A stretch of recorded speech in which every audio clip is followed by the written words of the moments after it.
All right, good morning and welcome. I'd like to thank Milan for inviting me to come and speak with you. I'm based out of Washington, D.C., and so I have a little bit of jet lag, so I hope you'll bear with me.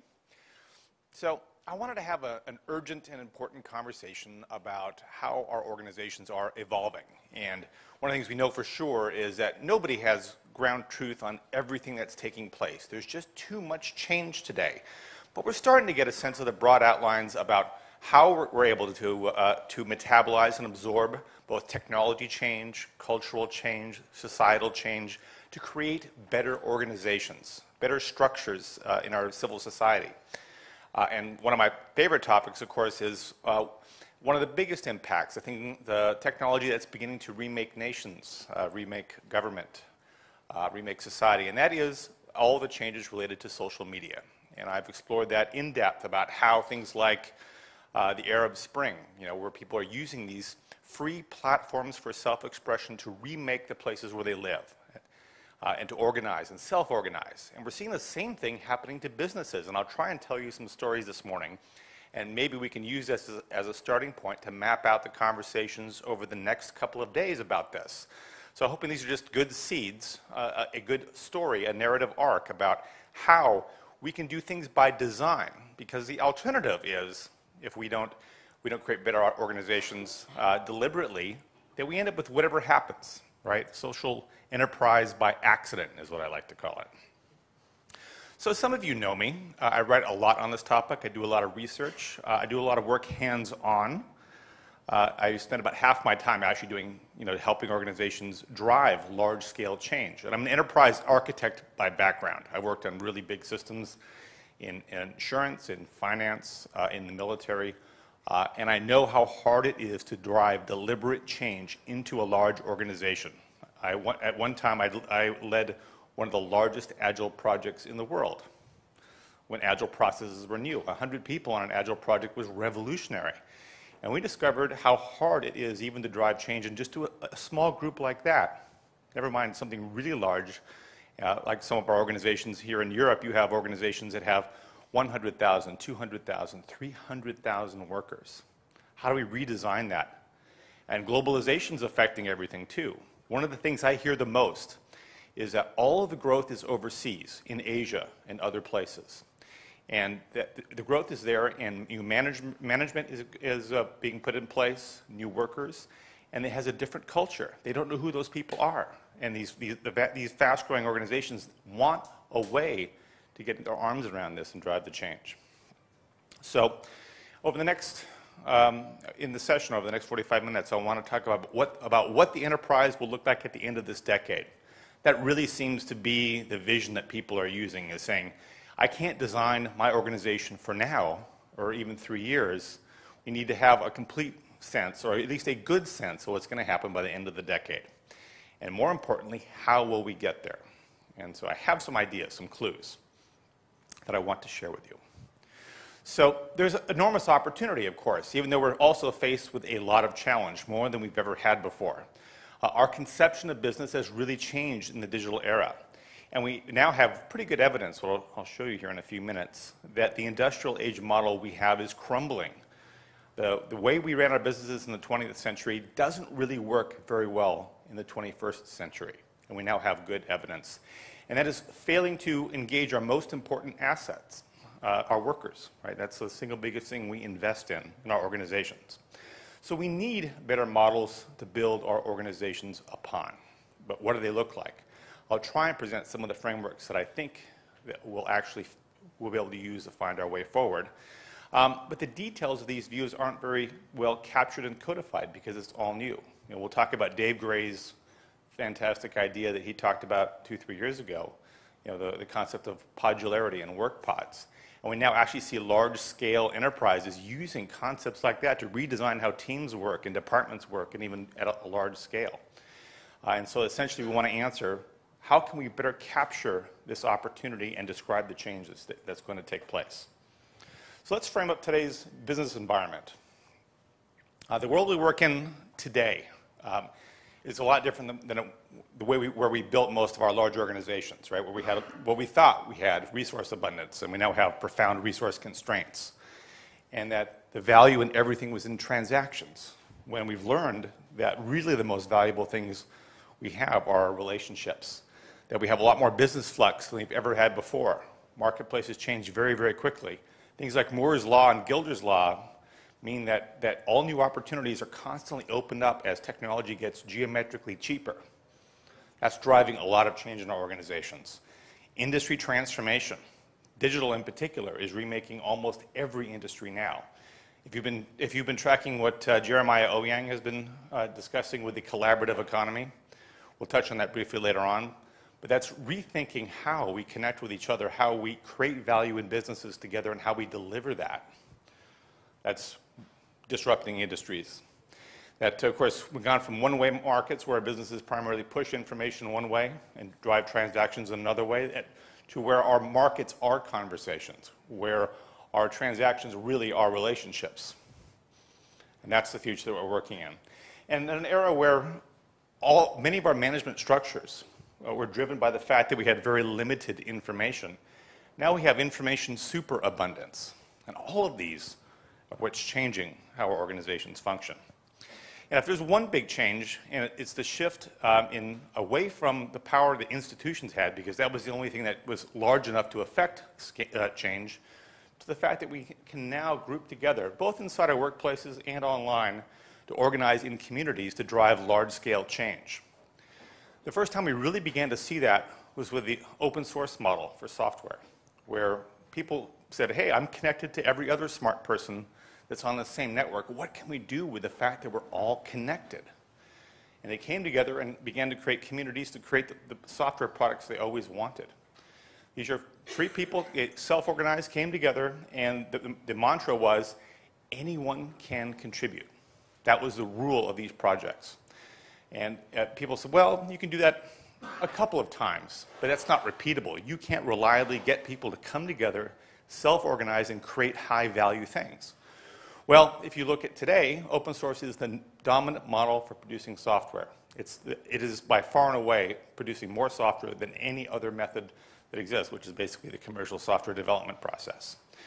And we've now seen the legacy of all of that. That kind of proved that you could do it in scale for a very complex, difficult problem. What if you could apply that to other things that we do in business?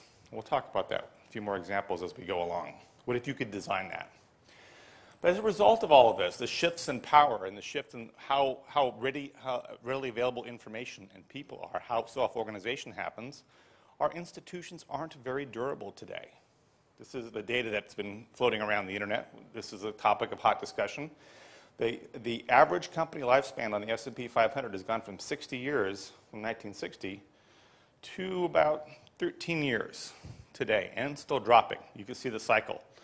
And the question has been, why aren't our institutions so durable? And there's a direct correlation to the pace of technology change. Right? What digital is what effect it's happening to our business models and service delivery and the structure of our organizations and the processes. And if you don't digitize your products and your business models, you go extinct or you get absorbed, right? So this is the concern. This is the urgency of why we're all here today, is this graph right here. So the future is something I'm starting to call the next generation enterprise. It's well organized to deal with rapid change as the norm. You know, I don't like the phrase constant change because that sounds too much like the treadmill, but it is. We are now living in a world of continuous change, and we have to be well organized to deal with it. That we have to also manage sustainable resource flows to tap into current knowledge as opposed to stockpiling aging information. John Hagel's made this point many, many times. And that ground truth is being able to tap into your networks and get the information that's current now, rather than spending all of our time archiving knowledge, which we still have to do. But the value is in the flows, not in the inventory, not in the stocks. It's being connected live to the infrastructure, information, and people that you need to. And of course, what's the best tools for that? Well, social systems is what we've seen. So the fundamentally network-centric and social is how we have to organize our organizations to have those knowledge flows that we can tap into. And that businesses have to be aware of they're part of a much larger ecosystem. And I always challenge companies in saying, well, you're these large intergalactic organizations. You can do all of these things. Why can't you absorb all this technology and adapt to it? You have all the budget and the resources.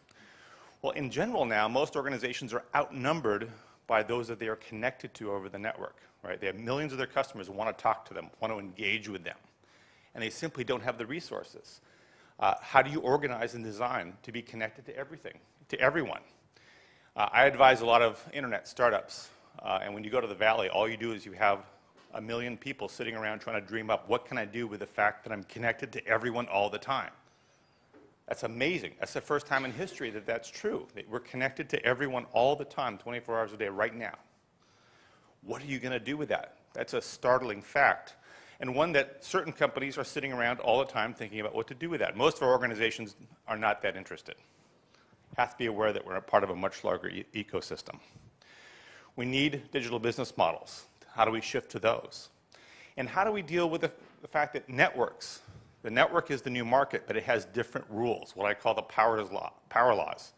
I mentioned a couple of them, Moore's Law and Gilder's Law, but there are many others. And collectively, we call these things network effects.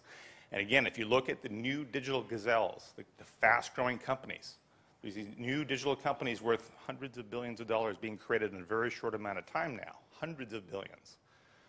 What are they doing? Well, again, they're obsessed with all of these things, including things like the power laws. So the premise here is that we're seeing this kind of blending, this porousness of our organizations, because if we're connected to everyone all the time, what impact does that have? There's still a lot of organizations that block social media altogether, saying, no, we don't want you to engage with anybody out there. We have a few well-defined, well-designed points of interaction. But that's just not working. You can't deal with a scale problem, for one thing, in that it is very valuable to be connected to the marketplace in scale. It is perhaps the most valuable thing, as we'll see. Right? Used to be, I'll even make the premise here, workers were the most valuable asset, and we still look at it that way. But really, being connected to the network is the single largest asset that we have as organizations. We can't cut ourselves off from it. And so the traditional workforce and the traditional marketplace are blending together. I'll give you examples, compelling ones in a moment. So some of these stories are now well known, so I won't go through them in detail.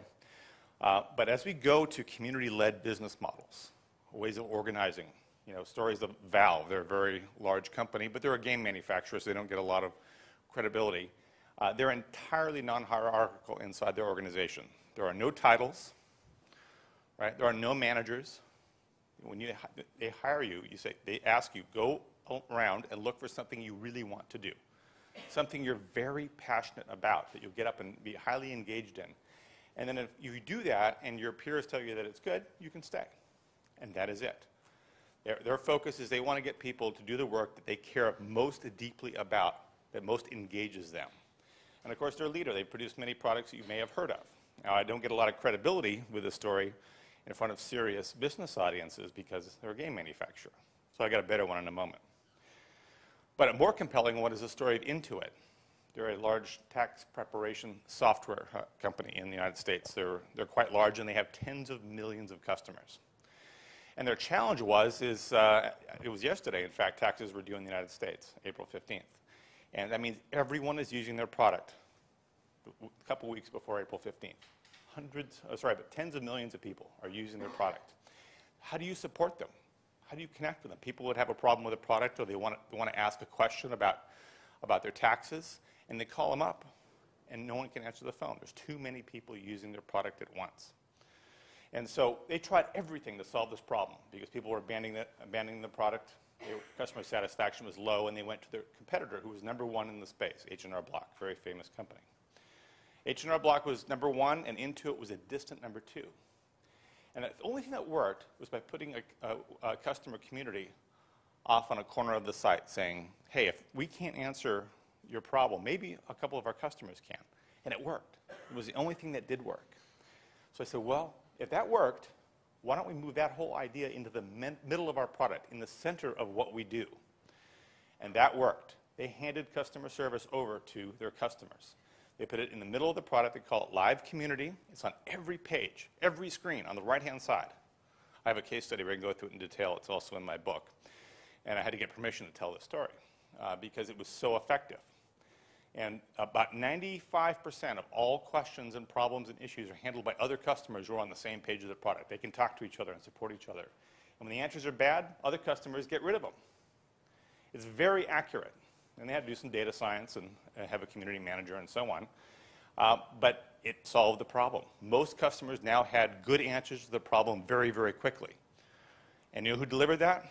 Not the company. They facilitated it. But they basically said, our biggest asset is those tens of millions of customers we have. That's our biggest asset. What can we do with that? The fact that we're connected to them. Right there, why don't we use that? Immense power. And it solved the problem. Next year, they became #1 in the tax prep industry and has been #1 ever since because of this community blending model that I'm talking about here. That their customers are part of their business really is happening. It's one of many examples. I put 100 in my book, just like this. This is one of many. For example, Fold It, another great story. The HIV virus that creates AIDS, the scientific community up until 2 years ago did not know how it actually hid from the human immune system. Despite tens of billions of dollars in research, the best scientists, the smartest people in the world couldn't figure it out. How is it actually doing it? How is it folding its protein on the outside of the virus to hide? And all the collaboration, all the knowledge sharing, all the expertise in the world couldn't solve the problem. So after 15 years, they realized they were going to have to solve it a different way. There must be some new source of insight and of innovation you can plug into.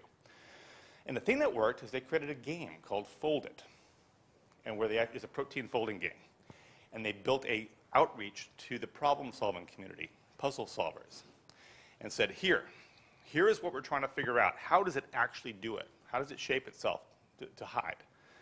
And I have a screenshot. It was actually very easy to find online. What was striking is that they launched it, they engaged with the puzzle-solving community, and 10 days later they had a solution. 10 days later. That 15 years of experts and tens of billions of dollars could not solve. And Fold has gone on to crack many other problems similar to that. Nothing as important as that. But again, is what can you do if your organization, if you design your enterprise to be connected to the right audiences? They're all there. All of them are there. Everyone's there. What can we do with that? But a class-leading example of let's say self-design is the Gore Company. W.L. Gore. They make famous products like Gore-Tex. That's in all of our athletic and mountain climbing materials. They're a big company, so I like this one. 10,000 employees, $3.2 billion in revenue. This is a mission statement off their website. I checked it to make sure it's still there this morning. There are no traditional organizational charts in their organization, no chains of command, nor predetermined channels of communication. I love it. We encourage hands-on innovation involving those closest to a project in decision-making. Teams organize around opportunities and leaders emerge. And they are in the top of their industry. And it's a great example, again, of how we can rethink, restructure our organization to tap into and optimize for where the best resources are. And we also have a lot of other good data, too. This is one of my favorite charts. I use it all the time. This is McKinsey's survey. For 5 years, they've been trying to say, well, as the workforce and communities blend, what's happening? What results are they seeing? This is about, I forget how many, it's right around 3,000. And they track, of those 3,000 large companies, 2,400 are developing, and they're reporting 1 or 2% incremental improvements because of being engaged inside or outside or to their supply chain. A few hundred have been internally networked, and another 100 more are externally networked, have completed that process, that they're largely networked to their external communities or internal communities. And you see double-digit gains now, like you would. But they noticed a new pattern in the data, that those organizations that were fully connected, just like Intuit became much better connected to their audience, just like the Fold It community connected the scientific community to the right audience. Those who became fully networked are seeing outsized benefits. Only a few, though. Only a few have actually came out of the process. In the 4 years before this, there weren't enough examples. So you're now beginning to see the change. This number is now gone up. They haven't released this chart in the same format, so I still have to use this one. But the process is happening. That's why I'm talking about the blending of communities and our organizations. Yet, most of the inside and the outside aren't connected. I checked with our social business council and asked them, are you doing this twice? Are you essentially doing it once inside and once outside? And the answer, unfortunately, still today is yes. So we have a problem in our organizations. This is the other imperative. Not only is there a competitive imperative that you've got to be connected to the communities and be building the communities that will power your business. It's the biggest force that you can possibly apply. But the other force that you have, right, your workers, still the biggest investment you're making, is the fact that they're not engaged. In today's large enterprise, the average employee is not engaged. Less than half of our workforce is well engaged, and it's an enormous missed opportunity. This is what Milan was talking about before, that enterprise awkwardness, right? It gets worse as you get bigger. You know, this is the evidence that the more transactions you have, the less humanly meaningful it is, right? So that is the other opportunity, the other reason why we have to redesign, right? And because the benefits are clear. If we look at the overall impact of employee engagement to absenteeism and turnover and safety and quality problems, it's pretty dramatic. And the benefits are clear too. With customer satisfaction, productivity, and profitability, double-digit gains. In fact, the most interesting piece of data is the top decile companies, the ones with the most engaged workers, have 3.9 times the earning per share. There's your evidence that improving engagement does improve the organization across so many dimensions. We have to do this. So how do we get there? And you know, one of my questions is, what I get asked all the time is great, but isn't technology often dehumanizing? Does technology, can it even improve employee engagement? Are we looking at the right tool for the job, right? So this is the big question because, of course, the biggest disruptive challenge facing our organizations is technology. Technology change, digital business models, all the things we're talking about.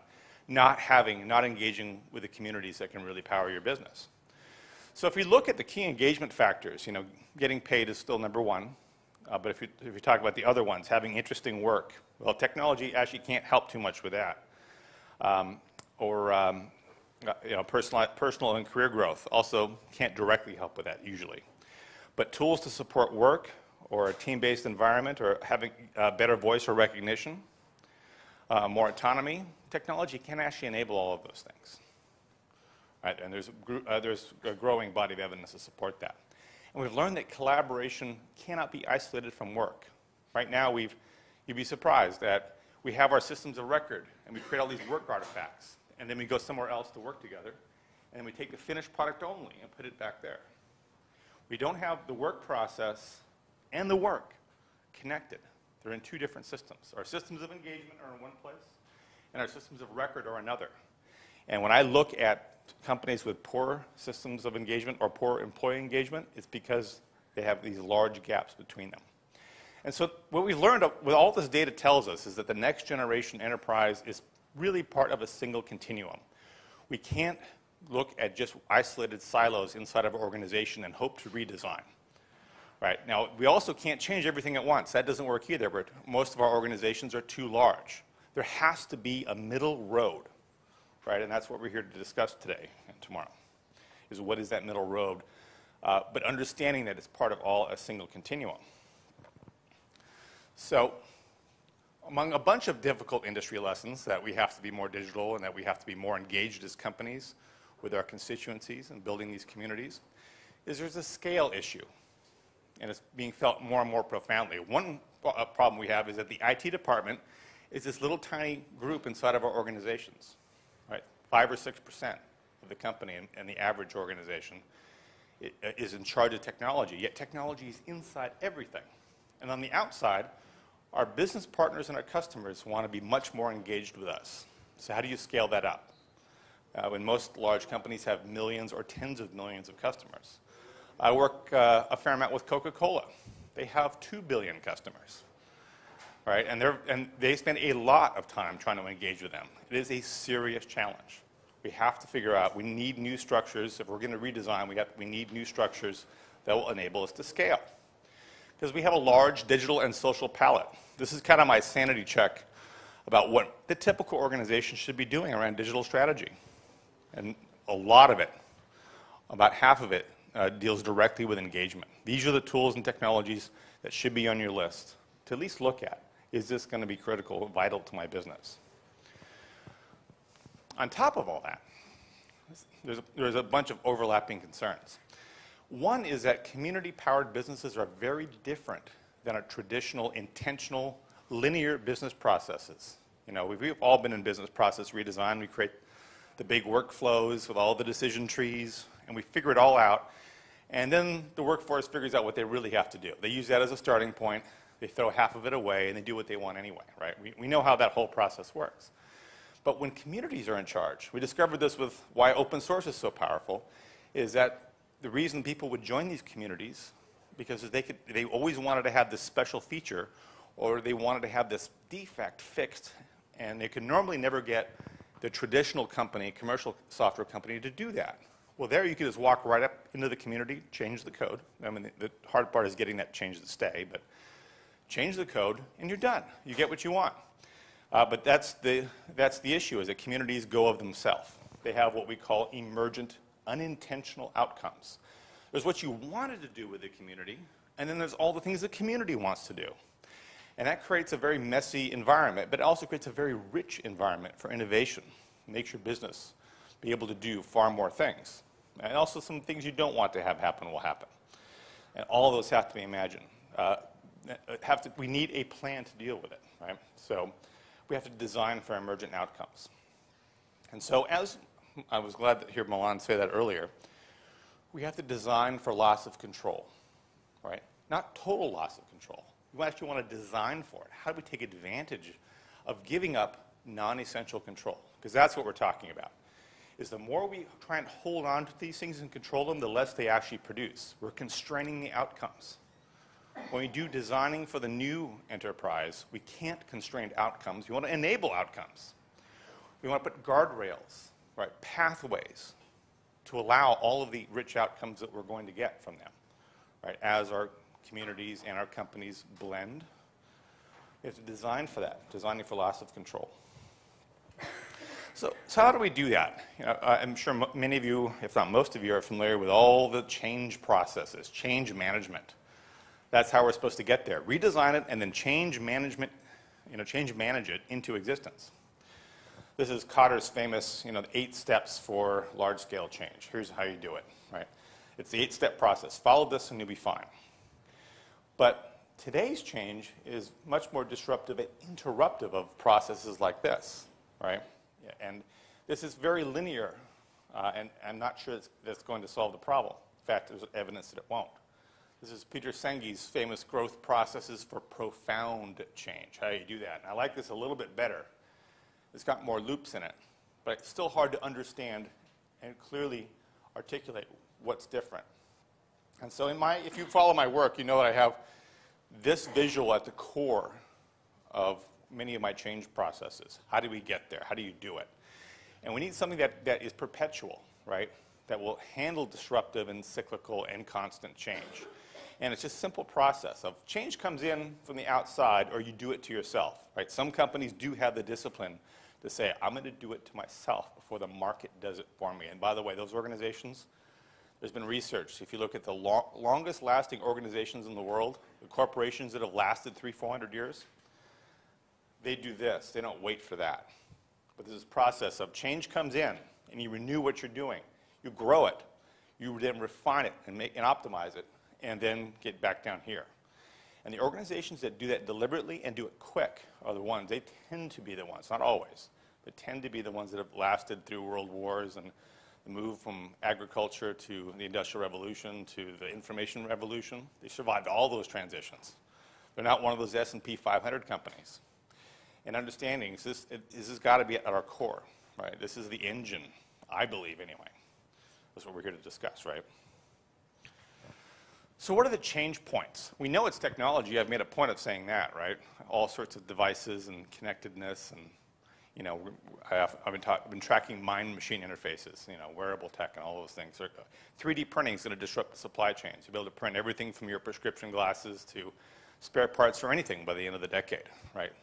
Manufacturing is going to move to the point of consumption. Just some of the changes that are coming. But that's actually driven cultural change. We've changed because of these possibilities, creating new expectations. A great example is, I would hear 10 years ago, I would never put anything about myself online. I heard it all the time. Nowadays, if you're not online, everyone's aware that you're not part of your community, right? You're not part of whatever your industry is. You're not part of its culture, right? We've changed. We know we have to belong and get out there and participate. Or we're absent. We want to be there. We now have a predilection for sharing, for example. Not everybody, but the broad change is there. Structural changes to our enterprises that we have to make, right? Big ones like the virtualization of the workforce, right? Non-hierarchical management. Not a huge trend, but it's definitely happening. We have a few more examples coming up. Changes to our processes, from centralized production to peer production is one of them, right? Open and participative business processes. Things like community management, we'll talk about that. So these are all the things that we have to design in as we go along. Hopefully on a cycle that looks something like this, right? We can have many of these processes going on. Hopefully, right? So do we need blueprints to get there? Can you even make blueprints to get there? If you look at how many different industries there are, some are highly regulated, right? Some of them are very creative. Some of them are very transactional. My concern is anything more complex than this, how do you know it's right for you, right? I think there is a more complex model, and before we'll wrap, I'll pitch what I think that is. So what else do we need in our organizations to get there, to do these? We need new intrinsic processes for engagement. This is kind of my model for how do you connect and engage with millions of people, or how do you connect and engage with people inside your organization that you didn't know you needed to. This is part of the problem with old industrial age processes. We assume we know everyone who needs to be involved ahead of time, and we're almost always wrong, right? It's these assumptions that networks have taught us is not the case. We need deliberate enterprise-scale strategies. This is my social business transformation diagram showing how all the different functions in the organization, customer care and operations and marketing and sales, have to go through the culture change, be led by the executives, have clearly defined strategic goals, do the business process redesign, do the risk management, recognize that, right? That creates these emergent and intentional outcomes. We see big companies in Europe trying to do this. Bosch, BASF, Continental, Atos, Origin has an email eradication program. Use community tools only. 100,000 person company here in Europe, and they are 2 years into their three-year email eradication program, saying we have to get off the old point-to-point stuff. We need to be much more community-based. And what I say is, in a time of the greatest change, most companies are only willing to make incremental changes to their company. It's safe, it's certainly less risky, but how do we get to the enterprise scale parts? Well, we can do it with strategic organization, and we now see the emergence of new organization structures. The pattern seems to be, if you're trying to do something very new and very important to your business, you create what's called a center of excellence, right? Whatever that is. I hear this all the time now, big data center of excellence. We're going to do a Six Sigma center of excellence, change management center of excellence. Well, you see this now with social media too, right? And we're kind of seeing what it looks like because, for example, social is now infused every part of the company. Right? Marketing uses it to reach their audience. Customer care uses it to support their customers. We see sales, SAP, great story here in Europe. The world's largest customer community is SAP's community network, 2.5 million active users. They support each other. They drive pre-sales and marketing and customer care all within this community of millions of SAP customers. And they think it's a strategic asset for the entire life cycle of their business. And of course, because all of this is infused in the organization, we need some kind of centralized structure to reduce duplication and so on. So it seems like we might have to do that. We need some new org structures. I think we're still looking at what that is, unfortunately. I already talked about we need engagement processes that scale. And the simple things. Here's a new pattern that we're seeing more and more now. It's easy. It's called working out loud. If you're connected to everyone, right, and anyone can look over your shoulder at what you're doing, and they can, if they're a stakeholder, if they just want to improve it or do whatever, or capture knowledge so that when you leave the organization, all your work is right there instead of hidden from view. We pay our workers enormous amounts to produce knowledge for us, and they take most of it with them, and then we delete the rest, right? It's incredible. And so we're learning, well, with digital networks, why aren't we narrating our work, what we're doing? And all learning from each other and all improving what we're doing if we have a stakeholder relationship with that person. That's getting quite popular. We also have to close the loop. You know, you can't manage what you can't measure, is the old saying. But we didn't actually have a lot of information to manage, too, and it was expensive to collect. Now, everything's being quantized, right? You know, with the Internet of Everything and everything getting an IP address, every single object will eventually be connected, and you can measure anything. But then you have to do something with it. That's another big implication. If we can see where it's all going, then we know what else we have to design into the organization. And all this has to be aimed at tomorrow's very different worker. I was looking at some of the tweets here before, as we were all filing in.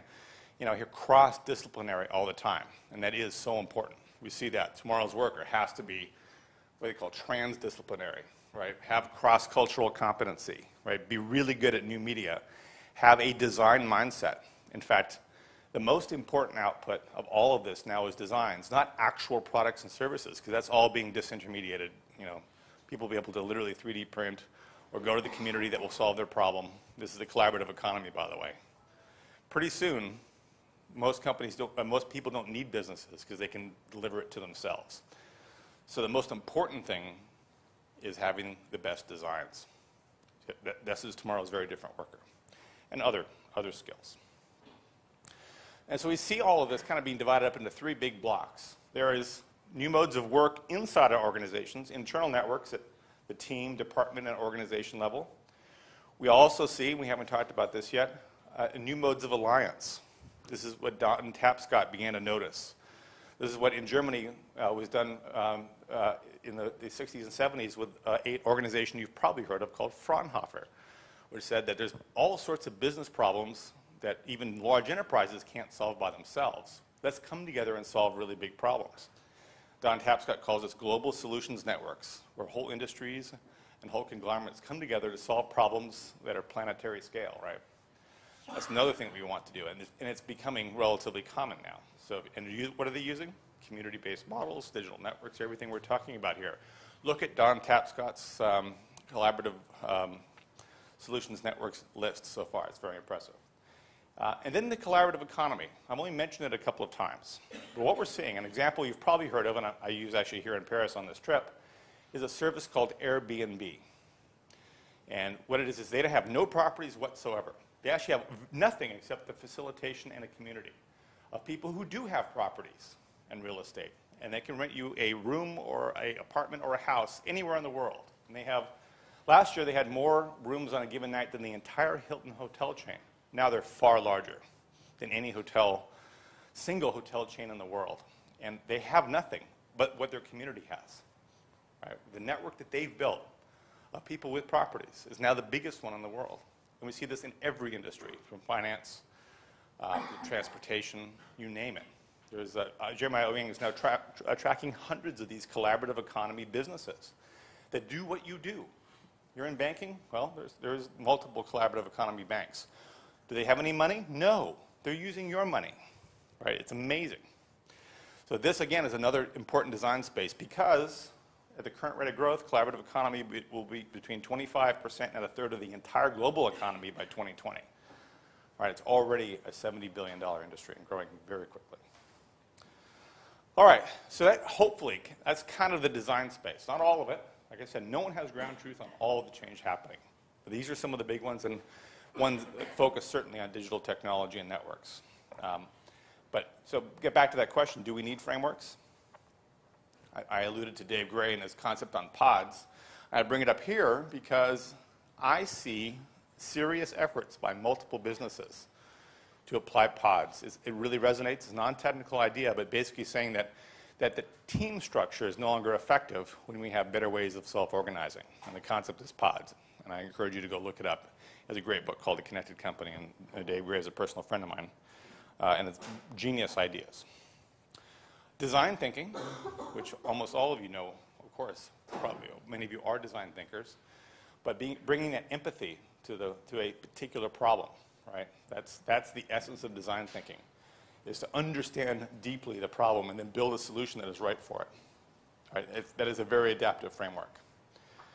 Next generation business architecture. Not just the technology, not just the networks, not just the communities, but the entire business architecture. Right? I just have one of my famous scary diagrams of what some of those pieces might look like. We need capacity for managing and designing these communities. Community management is becoming a really important skill. What's interesting is it's a very leverageable skill. SAP only has about 10 community managers for their 2.5 million members. This is an example. And those 2.5 million members do most of the support, most of the pre-sales, and even a large amount of the marketing for the entire company. Because there's so many people. There's 2.5 million active. There's actually a lot more registered. Think of that capacity. That greatly outnumbers SAP's employees. And they have 10 people managing. That's amazing. That's incredible leverage. What can you do with that? What can your business do with that? And certainly should, right? We don't have a strong technical foundation for this, surprisingly enough. The internet, we did a really good job. W3C, all based on open standards, it was great. We have not done this for the social world. I'm a board member of the Open Social Foundation. That's another element of all this, is that everyone's building proprietary communities. That's where the next competitive edge is, right? Is controlling access to these very high capacity communities. All the advertisers want to go to Facebook, right? But there's so many other communities. And so open standards have fallen by the wayside. This has been an issue. So part of this problem is, we've heard this, is how do you actually do this design? It's easy to put it on paper, right? Anyone can create PowerPoint slides. How do you drive it into the organization? Right? We used to call this replacing the engine on the airplane while it's flying, right? Pretty hard to do, especially if it's your only engine, right? And more recently now, we tend to say, how do we change our DNA? Right? We came up under one set of rules, and now our whole organization, all of its processes and culture are designed around that, and not the new set of rules that run everything now. Can we do it with just a plan? And this is a challenge. When I wrote Social Business by Design, where we tried to say, what are the most important things? Because so much is happening, what's the most important things to focus on? And we just came up with a heuristic, the 10 tenets, right? Said if you just stay focused on those, you'll be fine. Because the frameworks won't apply, because change is happening too quickly. Even the frameworks get out of date. And if we don't do that, we'll forget what makes these new modes of work special.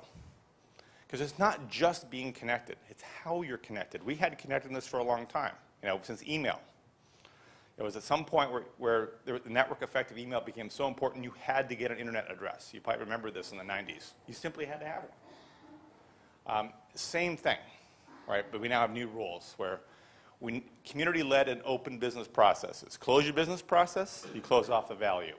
Emergent and self-organizing outcomes. If you don't optimize for emergence and self-organization, guess what? You lose the value. All of these are that case, right? And that's what we have to remember, what is important. What are we really trying to do as we design that new enterprise? So I've been working with the enterprise architecture community for about 5 years saying, well, what does this look like? How can we really create the most high level and generic view that's applicable to most organizations? How is this going to work? How is business architecture going to work? How is enterprise architecture going to work? And I don't have time to go through all of this. This is something we can talk about. But it has something to do with, there is some top-down influence, and there is a lot of bottom-up initiative and innovation. In fact, we now know that that's where most of it will come from. That there's guardrails up here, right, guidelines, governance, maybe a little bit up here. This is business leaders, IT leaders, community. And then all of the capacities down here. And actually, it's not even inside your organization, it's out there. The vast amount of capacity to do anything in your business is out there, right? And it's that local autonomy. Solving problems as close to that part of the business as you can get. That's usually the best place to do it. Because you can't do it top-down now. There's too much. Our organizations are becoming too large. And now we're adding all of these much larger constituencies to them. So we see this seems to be the key to the formula. Mass decentralization, much more user control over the process. Everyone is in the IT department. I used to have a lot of people challenge me on that, saying, well, we can't put everyone in charge of the IT department. That's crazy. You can't mean that literally. I go, well, 80% of companies already have a bring your own device policy, right? 80% already today. We already put everyone in charge of the IT department. That's done. We have to need to cope with constant change, adaptive processes, lots of local autonomy, right? And then some kind of sustainable transformation process, which again, I said I believe it's something that looks like that. So what's really working? If I look out there at people doing new things really well, like social customer care, right, like Intuit, we see that functional frameworks that become next generation enterprises seem to work the best. You can't boil that ocean, right? Too much to do. You can't just look at a silo. You have to look at this in the context of the enterprise. But it seems to be the most, when I look and see who's taken an idea and moved it successfully into part of their organization, they've done it at a functional level. That could be project management or customer care or product innovation. But then you have to reconcile it with the rest of the organization. And that's the part we're still not good at because we don't have control. Let's say the customer care department revolutionizes and network enables customer care. They're unfortunately unable to drive it into the rest of the organization. They just don't have the control. So what happens? Most organizations end up doing it themselves, right? This is a diagram I actually drew for this conference on, how do we take our business architecture and technical architecture, our core, and fix our protected layer of control and design and governance, security and stewardship, and harness that external disruption and that constant change, right? And that's where we're here. I'm hoping we'll figure that all out over the next couple of days. And so what we have to do is design for continuous and emergent change. If we really want to boil this down to what I think the most important pieces are, is design for change, design for being that dynamic and disruptive emergent change, and do it with community. Because we can continuously change, and we can do it not accidentally and have it imposed on us through disruption, but we can do it by design and together. I really believe that, and I think the evidence is showing it can be done. And so that's what I'm hoping to explore with you in the next couple of days. And so that's it. That I hope was a useful frame-up of what I think some of the opportunities are around for us. I know many of you have other additional things we can add to this discussion topic. But this is a very important job and something that, again, I see so many organizations being pulled in 10 different directions by change and not deliberately getting out ahead. And we can do that. And right now we're using that signpost, 2020. Right, we got about 6 years to plan all of this out and get there. If you take longer than that, you're probably not going to make it. We look at the average lifespan of these companies that don't make the change, and we don't want to be one of them. So I'd like to thank you for coming in and listening to me, and please stop me anytime in the next couple of days and talk to me about this, and we'll explore it together. Thank you.